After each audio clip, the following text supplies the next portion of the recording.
আমরা খুব স্পষ্টভাবে বলেছি যে আমরা এককভাবে নির্বাচনের প্রস্তুতি নিচ্ছি এবং সেক্ষেত্রে আমরা ৩০০ আসনই আমাদের লক্ষ্য।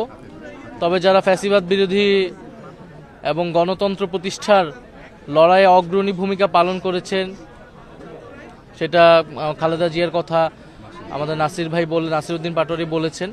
ওনাদের বিষয়ে আমরা ওনাদের সম্মানে হয়তো আমরা সেসব জায়গায় আমরা প্রার্থী দিব না, বাট এছাড়া আমাদের সর্বাধিক আসনে আমরা আমাদের প্রার্থী শাপলা কলির জন্য আমরা প্রার্থী দিব এবং বাংলাদেশের মানুষের কাছে আমরা সেই আহ্বান জানিয়েছি।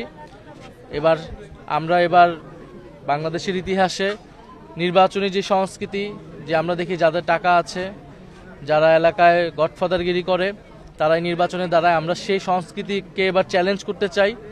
বরং এলাকার যে গ্রহণযোগ্য মানুষ, সাধারণ মানুষের পাশে যাকে পাওয়া যায়, একজন সাধারণ খেটে খাওয়া মানুষ থেকে শুরু করে এলাকার যারা শিক্ষক রয়েছেন, ইমাম রয়েছেন, গ্রহণযোগ্য সামাজিক নেতৃত্ব রয়েছেন, তাদেরকে আমরা জনপ্রতিনিধি হিসেবে সংসদে দেখতে চাই। তো আমরা সেই উদ্দেশ্যে কাজ করছি। আর সমঝোতা বা জোট বা এটা আমরা বলেছি, এটা অবশ্যই একটা রাজনৈতিক বা আদর্শিক জায়গা থেকে হতে পারে। যদি সেরকম কোনো সম্ভাবনা তৈরি হয়, যেমন জুলাই সনদের বিষয়টা আছে, জুলাই সনদে